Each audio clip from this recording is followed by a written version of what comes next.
Hello students, welcome back to the journey of economics, and today we're going to start with the most important topic, which is nothing but the individual and the market supply curve. ये supply individual और market supply curve already हमने standard 12th में पढ़ा हुआ है. Supply curve के individual supplier and market supplier दोनों में काफ़ी डिफरेंस होता है. इंडिविजुअल सप्लायर मीन्स एक सिंगल प्रोड्यूसर, एक सिंगल सेलर, एक सिंगल सप्लायर जब अपने क्वांटिटीज़ को मार्केट में सप्लाई करता है for the selling purpose, for making the profit, then वो चीज़ों को बोला जाता है इंडिविजुअल सप्लाई. अगर मैं एक सिंगल सेलर हूँ, अपने कमोडिटीज़ को मैं मार्केट में सप्लाई कर रहा हूँ, मैं अपने ही कमोडिटीज़ को मार्केट में सप्लाई कर रहा हूँ, that will be known as individual supply. लेकिन एक मार्केट है जहाँ पे बहुत सारे सेलर्स हैं और हर एक सेलर अपने अपने कमोडिटीज़ को मार्केट में क्या कर रहा है, सप्लाई कर रहा है. तो हमें जब इंडिविजुअल सेलर्स के सप्लाई को मैं ऐड करूँगा तब जाके मुझे मिलेगा मार्केट सप्लाई और the total supply. Let's say for example there are the 4 sellers into the market, और वो चारों सेलर्स ने क्या किया, कुछ कुछ अपने अपने क्वांटिटीज़ मार्केट में सप्लाई कर दी. Let's say for example if I talk about it over here, it will be like, let's say individual supplier के केस में जब हम बात करते हैं इंडिविजुअल सप्लायर की, तो इंडिविजुअल सप्लाई के केस में यहाँ पे सिर्फ और सिर्फ एक क्या होता है, there is only one person, there is only one seller. But market supply के केस में क्या होता है, मार्केट के केस में एक मार्केट में there are the more than one seller, and what this more than one sellers will going to do, they will going to supply their goods and services into the market. मान लेते there are the few persons like A, B, C, D, E, F और G. These are the peoples who are working in the market. ये क्या है, हमारे market में कुछ sellers हैं और हर एक ने 100 यूनिट्स मार्केट में क्या किया, अपने सप्लाई किया. मान लेते हैं यहाँ पे 1 2 3 4 5 6 7 कितने सेलर्स हैं, 7 सेलर्स आर देयर. एक मार्केट है जिसमें 7 सेलर है, 7 प्रोड्यूसर है, 7 सप्लायर है. उन्होंने क्या किया, हर एक ने 100 यूनिट्स मार्केट में सप्लाई कर दी. तो हर एक ने 100 यूनिट्स मार्केट में सप्लाई की, इसका मतलब सातों ने मिलके कितना सप्लाई किया, मार्केट में सातों ने मिलके 700 यूनिट्स क्या की, यहाँ पे सप्लाई की. 700 यूनिट्स मार्केट में क्या की, इन्होंने सप्लाई किया. नाउ बात ये है यहाँ पे कि total what do mean by the market supply and what do mean by the total supply is, जब सब सेलर, जितने भी सेलर्स हैं, सब ने कुछ ना कुछ क्वांटिटीज़ अपने मार्केट में सप्लाई किए हुए हैं और उनके क्वांटिटीज़ को जब हम मिला के उन्हें ऐड करते हैं तब हमें मिलता क्या है, वहाँ पे मार्केट सप्लाई. तब जाके हमें क्या मिलता है, मार्केट सप्लाई. तो ये होता है आपका मार्केट सप्लाई, जहाँ पे सब ऑल द सेलर्स के सप्लाईज को हम क्या करते हैं, ऐड करते हैं. हो सकता है ए ने 50, बी ने 100, डी ने 200, एक ने 250, डिफरेंट क्वांटिटीज़ भी हो सकती हैं सप्लाई जो उन्होंने की होंगी. तो सबको क्या करना है, हमें ऐड करना है और हमें मिलेगा मार्केट सप्लाई. और इंडिविजुअल सप्लाई के केस में there is only one person जो मार्केट में अपने कितने भी क्वांटिटीज़ क्या कर सकता है, यहाँ पे सप्लाई कर सकता है, depending upon the situation. In the similar manner if यहाँ पे देखेंगे हम कॉन्सेप्ट्स को जब समझने की कोशिश करते हैं, क्लास ध्यान देना, we pay attention. Individual and the market supply curve. Now इसका मतलब क्या है, in the above example the supply curve is an individual firm's supply curve, and if we sum of the supply of all the producers of the product in the market will get the market supply curve. अब यहाँ पे क्या होगा, जैसा हमने इसके पहले previous video में देखा था कि वहाँ पे हमने एक कर्व ड्रॉ की होगी और वो कर्व क्या था, आपका इंडिविजुअल सप्लाई कर्व था. लेकिन यहाँ पे जब हम जितने भी प्रोड्यूसर्स हैं सबके सप्लाई को एक साथ ऐड कर देते तो हमें क्या मिलता है, market supply curve. Individual supply shows the various quantity of a commodity and individual seller or producer is willingness to sell at a various price. Individual supply का मतलब क्या है, वो सप्लाई जो डिफरेंट क्वांटिटीज़ के, वो सप्लाई जो एक इंडिविजुअल सेलर्स मार्केट में सप्लाई करता है डिफरेंट प्राइजेस पे, so that he can make the profit. And this is shown by the supply schedule and the supply curve, जो ऑलरेडी हमने इसके पहले देखा हुआ है. जो सप्लाई कर्व देखा था, जो सप्लाई शेड्यूल देखा था, वो individual supply schedule and individual supply curve था. Now just as the market demand is the sum of demand of all the buyers, market supply क्या है आपका, सम है all the sellers. and the table 2.4 shows the supply schedule of a two producers, producer A and producer B. At any price, A's supply schedule shows the quantity of a producer A supplies and B's supply schedule tells about the quantity supplied by the producer B, and the market supply is the sum of a total two individual supplies. यहाँ पे दो supplier हैं, यहाँ पे जो text book में आपके example है, there are the two suppliers A और बी.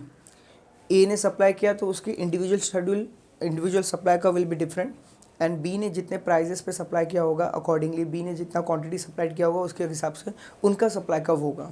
जब हम ए और बी दोनों प्रोड्यूसर्स के इंडिविजुअल सप्लाई कर्व को जब हम ऐड करेंगे तब हमें मिलेगा क्या, हमारा market supply curve.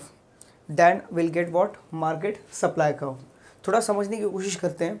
The supply in the market tends to rise with the rise in the price and falls with the fall in the price.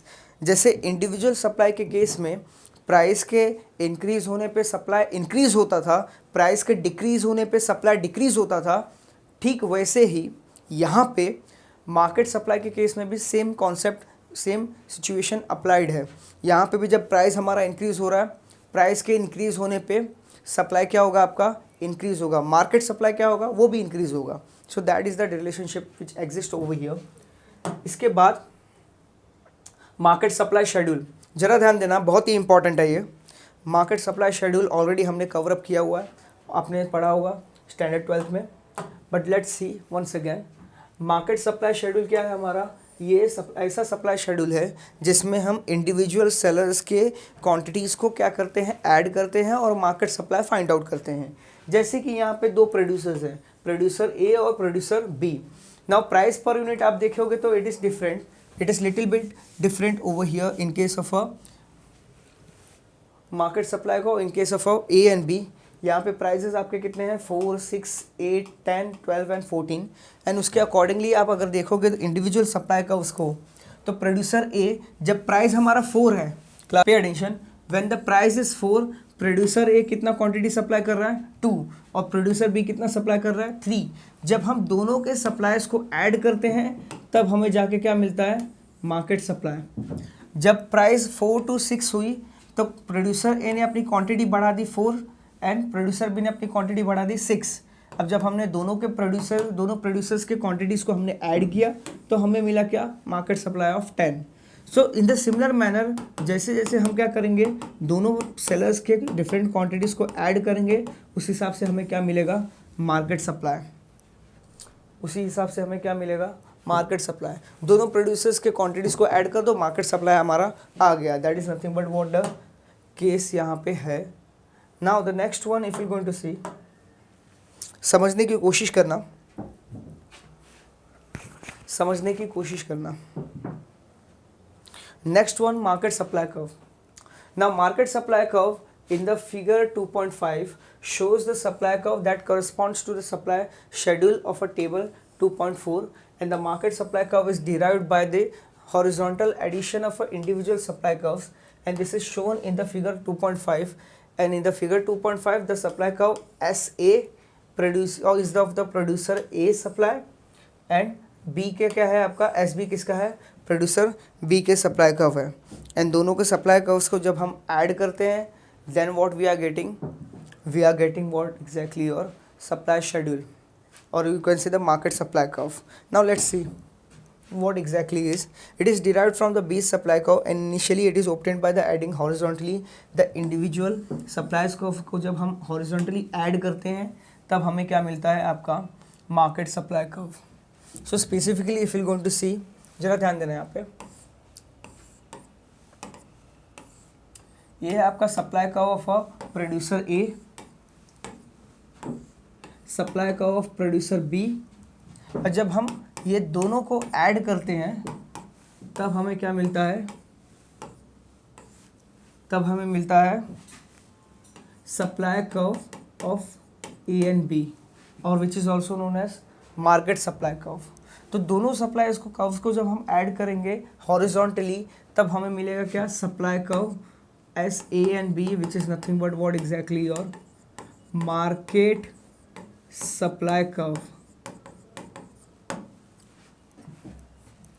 तब हमें क्या मिलेगा, मार्केट सप्लाई कर्व. यहाँ पे कहने की बात वही है, सेम चीज़ें हैं, सेम सिचुएशंस हैं कि जब हम दो सप्लाई कर्व्स को ऐड करते हैं तो हमें मिलता है मार्केट सप्लाई कर्व।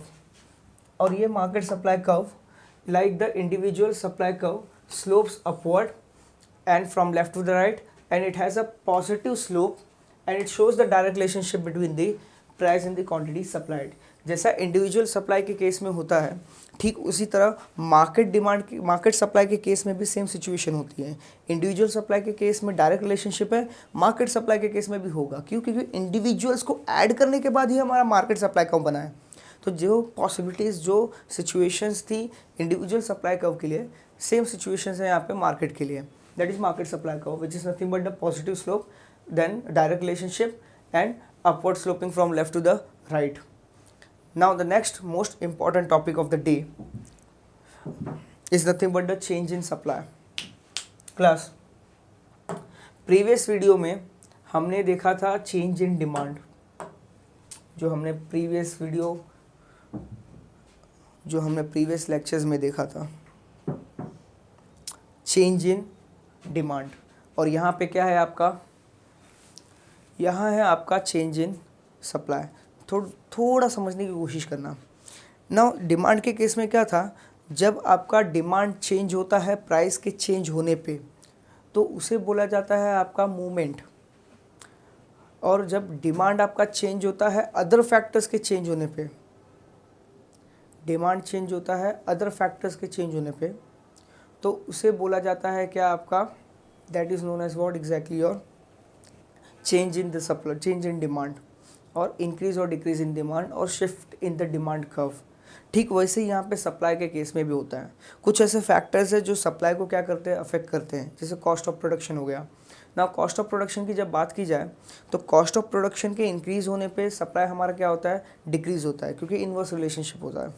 ठीक वैसे ही क्या होता है, बहुत सारी चीज़ें, बहुत सारी पॉसिबिलिटीज़ हैं, बहुत सारे फैक्टर्स हैं जो सप्लाई को अफेक्ट करते हैं।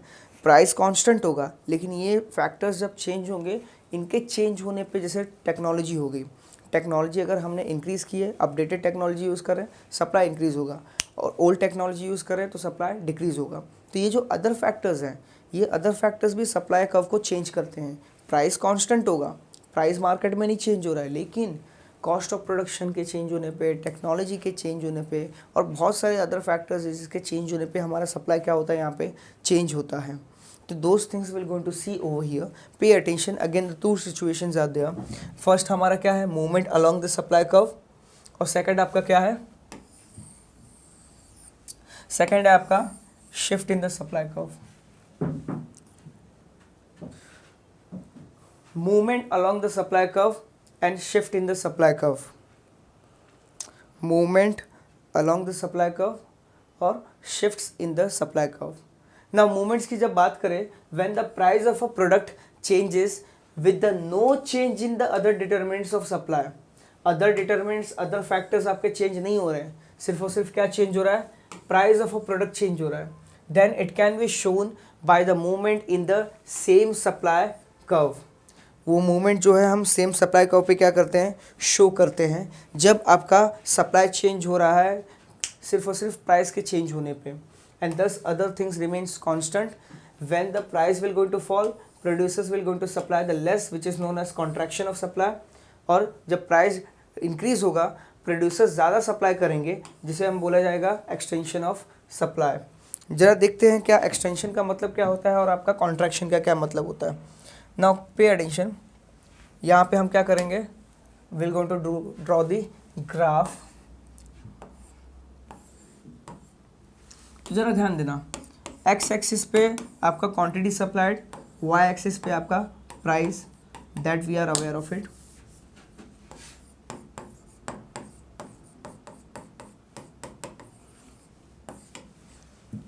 ये हो गया आपका वाई एक्सिस, ये हो गया आपका एक्स एक्सिस, एक्स और वाई, एक्स और वाई। तो जरा ध्यान देना, यहां पे सपोज ये क्या है, आपका सप्लाई कर्व है, क्या है आपका सप्लाई कर्व, अपवर्ड स्लोपिंग है। ये हो गया आपका प्राइस, और ये होगी आपकी क्वांटिटी सप्लाइड। अब अदर फैक्टर्स क्या है यहाँ पे, कांस्टेंट है। जब हमारा प्राइस इंक्रीज होगा, जब हमारा प्राइस इंक्रीज होगा तो क्वांटिटी सप्लाइड भी क्या होगी, इंक्रीज होगी। सो लेट्स से हमारा प्राइस क्या हो रहा है यहाँ पे, और प्राइस पी से क्या हो गया, P1। जब प्राइस के इंक्रीज होने पे सप्लाई इंक्रीज होता है, जब प्राइस के इंक्रीज होने पे सप्लाई इंक्रीज हो रहा है, it is known as expansion of supply. इसे क्या बोला जाता है, एक्सपांशन ऑफ सप्लाई। सप्लाई क्या हो रहा है यहाँ पे, इंक्रीज हो रहा है। प्राइस के इंक्रीज होने पे सप्लाई भी क्या हो रहा है, इंक्रीज हो रहा है, which is nothing but what, expansion of supply. और ठीक वैसे ही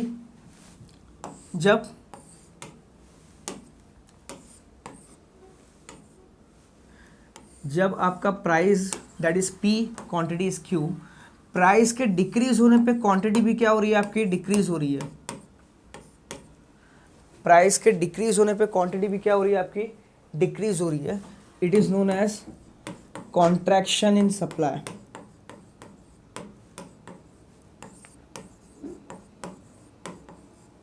इसे क्या बोला जाता है, कॉन्ट्रैक्शन इन सप्लाई। प्राइस के डिक्रीज होने पे सप्लाई भी क्या हो रही है आपकी, डिक्रीज हो रही है। एंड अदर फैक्टर्स जो हैं जो इसे अफेक्ट कर सकते हैं, वो अदर फैक्टर्स क्या है यहाँ पे, कांस्टेंट है। वो अदर फैक्टर्स क्या है आपके, चेंज नहीं हो रहे हैं। It is nothing but the equal. तो this is nothing what exactly your contraction in supply exactly is. इसके बाद वाले फैक्टर्स अगर हम देखेंगे, the next one is nothing but what, shift in the supply curve. तो ज़रा ध्यान देना, shift in the supply curve की जब हम बात करते हैं तो यहाँ पे आपका प्राइस कांस्टेंट होता है, प्राइस आपका चेंज नहीं होगा। क्या चेंज होगा फिर आपका change, other factors will going to change. जितने भी अदर फैक्टर्स हैं वो चेंज होंगे, प्राइस आपका कांस्टेंट ही रहेगा। That is nothing but what exactly, the supply curve will going to shift to the left or the right. Supply curve shift होगा, same supply curve पे इफेक्ट हम show नहीं करेंगे। सप्लाई कर्व क्या होगा आपका, शिफ्ट होगा फ्रॉम आइदर लेफ्ट साइड में या फिर राइट साइड में, when there is a change in the non price determinants of supply. अब non price determinants of supply कुछ भी हो सकता है, एनीथिंग इट कैन बी। कोई भी फैक्टर के चेंज होने पे अगर आपका सप्लाई चेंज होता है, दैट मीन्स ये सप्लाई कर्व क्या होगा आपका, शिफ्ट होगा। जैसे for example, if the material cost rises, producer will have to cut down on the production, and therefore at the same price the less will be supplied and the supply curve will go to shift to the left side और supply will go to decrease। जब हमारा cost of production बढ़ जाता है, जब material का cost बढ़ जाएगा या फिर लेबर का वेजेस बढ़ जाएगा, मटेरियल और लेबर दोनों क्या होंगे, इंक्रीज हो जाएंगे। मटेरियल का कॉस्ट बढ़ गया या फिर लेबर के वेजेस बढ़ गए, जिसकी वजह से कॉस्ट ऑफ प्रोडक्शन बढ़ गया और हमें प्रोडक्शन क्या करना पड़ेगा, थोड़ा कम करना पड़ेगा, क्योंकि हमारे पास उतना वर्किंग कैपिटल नहीं है या फिर हमारा उतना फिलहाल के लिए बजट नहीं है शॉर्ट टर्म में। तो वहाँ पे क्या होगा, हमें सप्लाई को क्या करना पड़ता है, कम करना पड़ता है। And other on the other hand, for example, if there is a fall in the material cost, जो रॉ मटेरियल हम यूज़ करते हैं प्रोडक्शन करने के लिए, जो हम मार्केट से परचेस करते हैं, मान लो वो हमें सस्ते दाम में मिल गया, बहुत ही सस्ते में मिल गया, तो जितना अगर कोई भी रॉ मटेरियल हमें सस्ते में मिल रहा है तो हम ज़्यादा क्वांटिटी परचेस करते हैं और वो ज़्यादा यूज़ करते हैं प्रोडक्शन पर्पज़ के लिए, जिससे ज़्यादा क्वांटिटी प्रोड्यूस होती है। तो यहाँ पे जब fall in the material cost आ रहा है, then the producers will be able to supply more at a same price. Same price पे प्रोड्यूसर्स क्या कर सकते हैं, ज़्यादा सप्लाई करेंगे। प्राइस कांस्टेंट है, लेकिन मटेरियल के कॉस्ट के चेंज होने पे हमारा सप्लाई क्या हो रहा है, यहाँ पे चेंज हो रहा है। And this will make the supply curve move to the right side और there will be the increase in the supply. और in short, if let me show you what is the scenario over here। पहले हम देखते हैं expansion के बारे में, increase in the supply के बारे में। अब ये क्या है आपका, एसएस आपका सप्लाई कर्व है।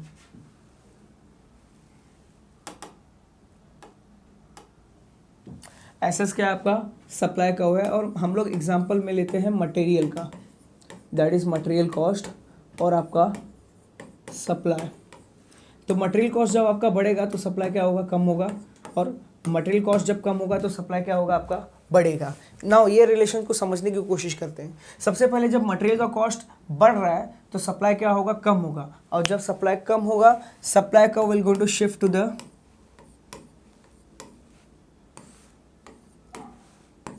To the left side. जब मटेरियल कॉस्ट इंक्रीज होगा तो सप्लाई क्या होगा, शिफ्ट होगा to the left side. Price same है, प्राइस इज द सेम। पहले हम लोग क्वांटिटी Q परचेस करते थे, अभी क्वांटिटी Q1 परचेस करेंगे, क्वांटिटी Q1 प्रोड्यूस करेंगे, सप्लाई करेंगे। क्यों? क्योंकि यहाँ पे प्राइस तुम्हारा कांस्टेंट है, प्राइस चेंज नहीं हो रहा है, लेकिन सप्लाई कब चेंज हो जा रहा है, जिसकी वजह से क्वांटिटी सप्लाइड क्या हो जा रही है, यहाँ पे डिक्रीज हो रही है। क्यों डिक्रीज हो रही है? क्यों यहाँ पे डिक्रीजेस हुआ? बिकॉज अदर फैक्टर्स का चेंजेस हो रहे हैं। यहाँ पे प्राइसेस कांस्टेंट है, प्राइस हमारी रिमेनिंग सेम है, अदर फैक्टर्स के चेंज होने पे आपका सप्लाई क्या हो रहा है, डिक्रीज हो रहा है। This is known as what exactly, what the contraction, और you can say there is not a contraction, this is decrease in supply. ये सिचुएशन को बोला जाता है डिक्रीज इन सप्लाई, जहाँ पे सप्लाई क्या हो रही है, डिक्रीज हो रही है because of increase in the material cost and decrease in supply. In the similar manner, the next situation if we're going to see, जो कि है आपका किसका, increase in supply का। तो मान लो this is what S1, this is SS supply का, same example material cost, material का cost और supply। जब material का cost क्या होगा, decrease होगा, तो सप्लाई क्या होगा, इंक्रीज होगा। तो यहाँ पे जब सप्लाई इंक्रीज होगा, प्राइस देखो, price is constant, price is not changing, the price is remaining as it is, but material के डिक्रीज होने पे हमने ज़्यादा क्वांटिटी प्रोड्यूस की, जिसकी वजह से क्या हो गया, सप्लाई का शिफ्ट हो गया। यहाँ पे सप्लाई का क्या हो रहा है, यहाँ पे शिफ्ट हो रहा है। This shift that is increase in the supply. Supply यहाँ पे क्या हो रहा है, what exactly is happening to the supply. यहाँ पे आपका सप्लाई क्या हो गया, देखो इंक्रीज हो गया, सप्लाई क्या हो गया, यहाँ पे इंक्रीज हो गया, तो इसे बोला जाता है इंक्रीज इन सप्लाई। जब सप्लाई आपका इंक्रीज होगा तो शिफ्ट होगा right hand side, and when it will going to reduce, जब सप्लाई कम होगा it will going to shift to the left hand side. तो इसे ही बोला जाता है आपका इंक्रीज और डिक्रीज इन द सप्लाई। जरा समझने की कोशिश करना, इसे ही बोला जाता है क्या, इंक्रीज और decrease in supply. If both the diagrams, I will go to plot it on the same graph, so it will going to look like this, S1 S1 S2 S2। तो यहाँ पे हो क्या रहा है, हमारी ओरिजिनल पोजीशन से ये इंक्रीज हो रहा है और यहाँ पे क्या हो रहा है, ये सिचुएशन में डिक्रीज हो रहा है। तो दोनों सिचुएशंस में आप देखोगे तो यहाँ पे there is a increase and there is a decrease in the supply because of the change in the other factors. जब अदर फैक्टर्स चेंज होता है, प्राइस कांस्टेंट रहता है, तब सप्लाई कर्व शिफ्ट होता है, या फिर राइट साइड या तो फिर लेफ्ट साइड। जब अदर फैक्टर्स कांस्टेंट होता है, सिर्फ और सिर्फ प्राइस में चेंजेस होते हैं, तब सप्लाई कर्व के जो चेंजेस है हम will going to show it on the same supply curve. वहाँ पे क्या होता है, जो सेम सप्लाई कर्व होता है उसी पे हम लोग चेंजेस मेजर करते हैं, वेदर इट इज़ फॉलिंग और इट इज़ कॉन्ट्रैक्टिंग और it is expanding. So expansion contraction क्या करते हैं, वही सेम सप्लाई कर्व पे हम क्या करते हैं, यहाँ पे शो करते हैं। So this is what exactly the case is. अब इसके बाद आप ध्यान देंगे, एक्सप्लेनेशन, छोटा सा एक्सप्लेनेशन दिया हुआ है यहाँ पे, जरा एक्सप्लेनेशन को पढ़ने की कोशिश करेंगे। So in the figure 2.6, in the figure 2.6, SS is the initial supply curve, S1 shows the decrease in supply curve and S2 shows the increase in supply curve, जो ऑलरेडी हम लोग ने यहाँ पे कवर अप किया। यहाँ पे now we're going to start with the market equilibrium। सो इसके पहले हमने क्या किया, डिमांड एनालिसिस पढ़ा, फिर उसके बाद अभी हमने सप्लाई एनालिसिस कवर अप किया, चेंज इन सप्लाई जो कि इम्पॉर्टेंट टॉपिक है वो कवर अप किया, and now will going to start with what, your market equilibrium. Now market equilibrium का मतलब क्या होता है, द टर्म मार्केट इक्विलिब्रियम, मतलब मार्केट जो है इक्विलिब्रियम में है, इक्वल है। कौन सी चीज़ें इक्वल होंगी मार्केट में, देखो मार्केट में सिर्फ दो ही चीज़ें होती हैं, डिमांड और सप्लाई। तो जब डिमांड इक्वल है आपके सप्लाई के, जितने लोग, जितने बायर्स हैं, जो बायर्स के रिक्वायरमेंट है वो अगर सप्लायर्स जो है फुलफिल कर पा रहे हैं, तो वो that situation is known as market equilibrium. Buyers के रिक्वायरमेंट को सप्लायर्स क्या कर रहे हैं, फुलफिल कर रहे हैं. That exactly is the case of your market equilibrium. तो यहाँ पे होता क्या है ज़रा ध्यान देना. Let's see what exactly is the market equilibrium is. तो मार्केट इक्विलिब्रियम की जब बात करते हैं हम, तो a market provides the information about the price, quantity and quality of the goods. In doing so, the market reduces the transaction cost of an exchange, that is the cost of a time and the information required for the buyers and sellers to make the deal. And the interaction of a demand and supply guides the resources and the products to their highest values to the use. That means जब हम demand और supply की बात करते हैं तो after the certain negotiations in between the buyer and seller हम क्या करते हैं, एक पर्टिकुलर प्राइस पे जाते हैं और वो पर्टिकुलर प्राइस जो है हाईएस्ट वैल्यू होती है, वो हाईएस्ट प्राइस होता है जो डिटरमाइन किया गया होता है इक्विलिब्रियम प्राइस, जिस पे कुछ गुड्स एंड सर्विसेज का क्या होता है, ट्रांजैक्शन होता है, बाइंग एंड सेलिंग होती है. So specifically if you going to see, यहाँ पे अगर हम लोग ध्यान देंगे तो What do you mean by the equilibrium price? Market equilibrium का मतलब होता है जब आपका मार्केट का demand, when your market demand is equals to the market supply, वो सिचुएशन को बोला जाता है मार्केट इक्विलिब्रियम, जहाँ पे आपका डिमांड है जो सप्लाई के इक्वल होता है. The equilibrium price is, it is the price of a commodity at which the demand for the commodity is equals to the supply. That means आपका मार्केट डिमांड इक्वल है आपके market supply के. Market demand आपका equal है market supply में. जितना buyers को purchase करना है उतना सेलर्स जो है सप्लाई कर रहे हैं in the market. That situation is known as market equilibrium. और जो मार्केट डिमांड और मार्केट सप्लाई जो इक्वल है वो किसी ना किसी पर्टिकुलर प्राइस पे इक्वल होंगे. क्लास, ये जो मार्केट डिमांड और मार्केट सप्लाई है, ये किसी ना किसी प्राइस पे क्या होंगे, इक्वल होंगे. So specifically over here if you're going to see market demand is equals to market supply, ये सिचुएशन किसी ना किसी प्राइस पे क्या होगी, इक्विलिब्रियम पे अचीव की होंगे. तो जहाँ पे आपका मार्केट डिमांड मार्केट सप्लाई के इक्वल है वो प्राइस को बोला जाता है equilibrium price. Plus price at which the demand is equals to the supply. वो प्राइस जिस पे मार्केट डिमांड इक्वल है मार्केट सप्लाई के, वो प्राइस को बोला जाता है equilibrium price. That price is known as what, your equilibrium price. Equilibrium price is a price जहाँ पे M D is equals to M S, that is market demand is equals to market supply. और ये situations हम यहाँ पे देखेंगे. So it's nothing but what exactly is the case is,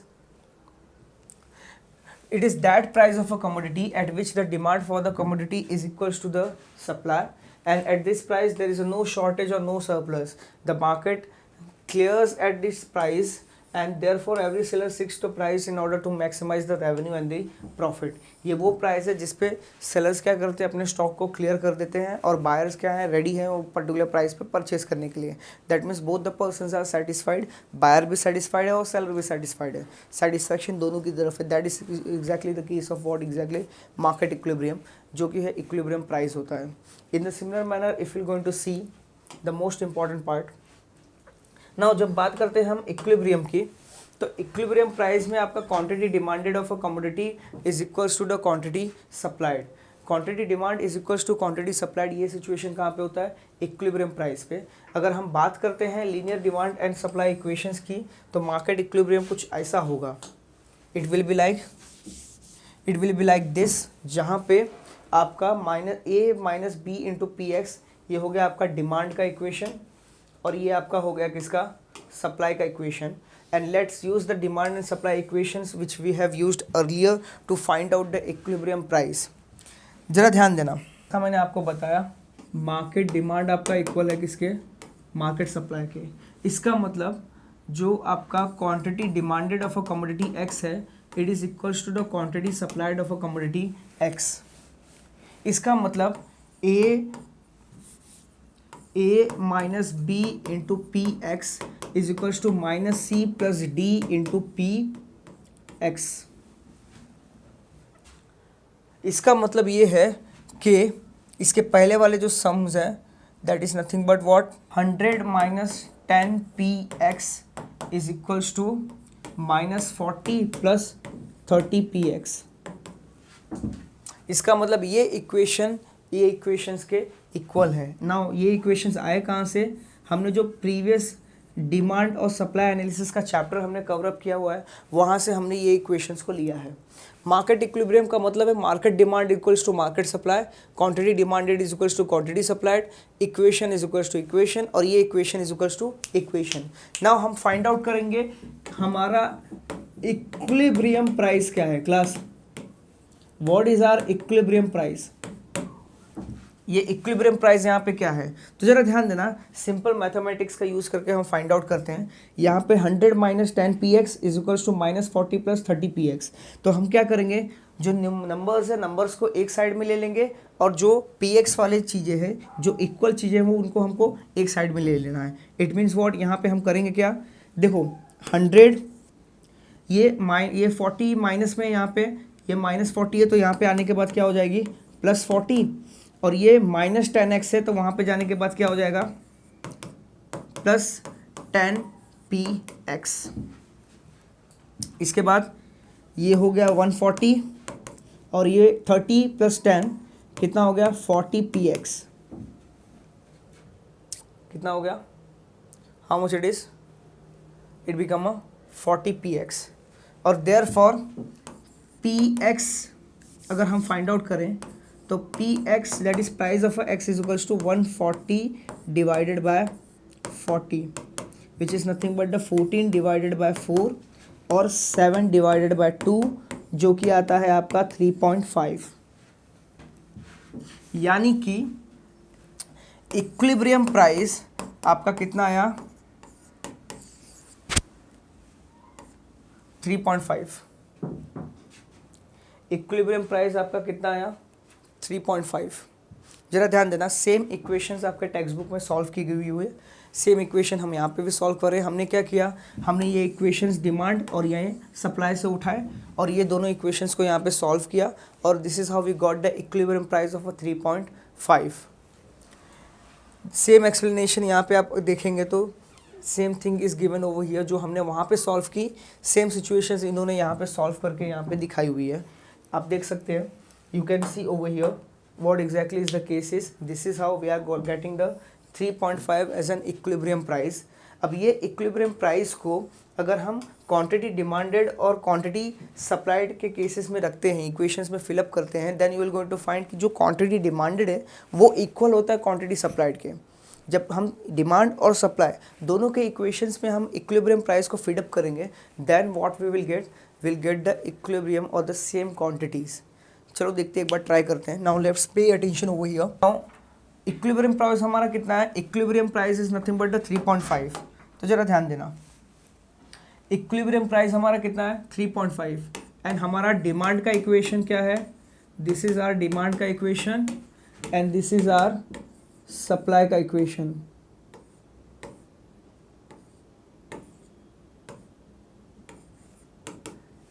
ये demand का इक्वेशन और ये क्या हो गया आपका सप्लाई का इक्वेशन। नाउ प्राइस हमारा कितना है 3.5, मतलब px की जगह पे कितना लेना है हमें 3.5।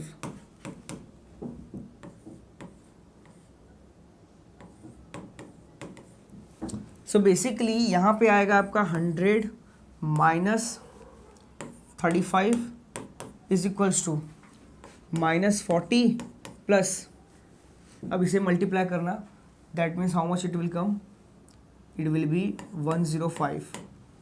सो यहाँ पे 100 में से 35 गया, आया कितना 65, और इसे 105 में से 40 माइनस करो तो आएगा कितना आपका 65। मतलब इक्विलिब्रियम प्राइस जो 3.5 है उस पे हमारी इक्विलिब्रियम क्वांटिटी कितनी है,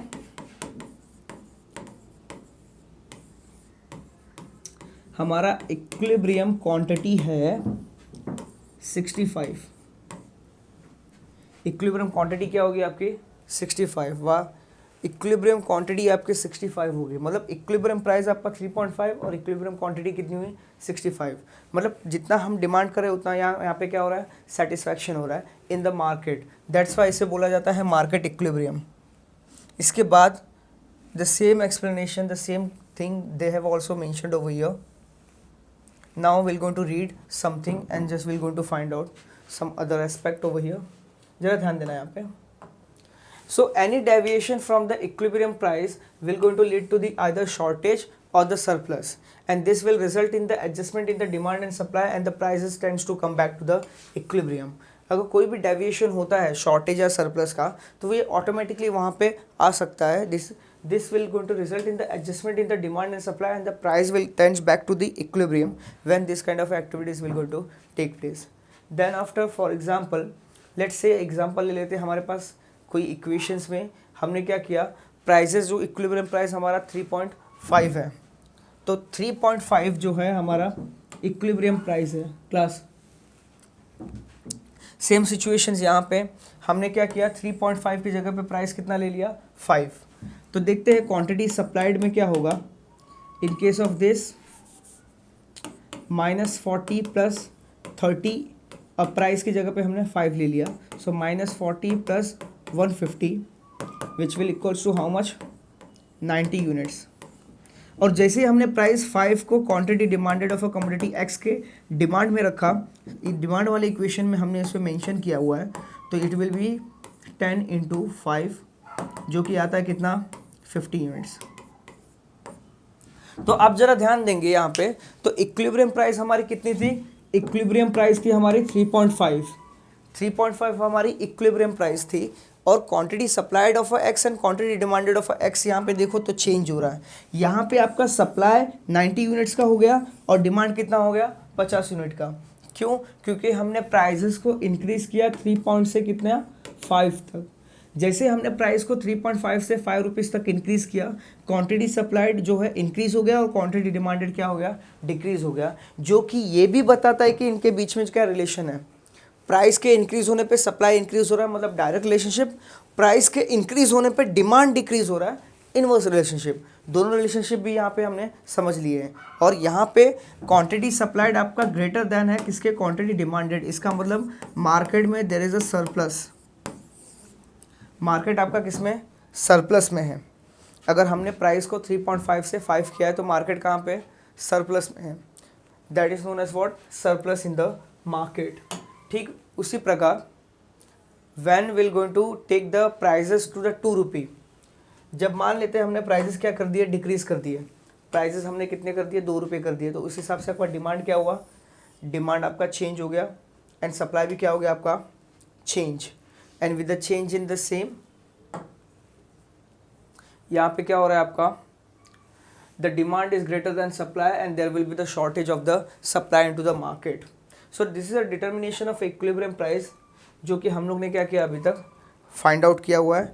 and we have just covered up this particular term of a determination of a market equilibrium. So class, this is how we have completed the introduction part of market equilibrium को समझने की कोशिश की हमने with the help of equation. Now in the next session will going to continue with the market equilibrium diagram, that is the curve. And बहुत सारी चीज़ें हैं समझने के लिए जो हम कंटिन्यू करेंगे नेक्स्ट लेक्चर में. Till the time what all of you will going to do, you will going to cover up your supply analysis. Supply analysis को स्टडी करना है और मार्केट इक्विलिब्रियम के इंट्रोडक्शंस को समझने की कोशिश करिए. Till the time what all of you will going to do, you will going to revise the previous sessions, will going to continue in the next lectures. Thank you.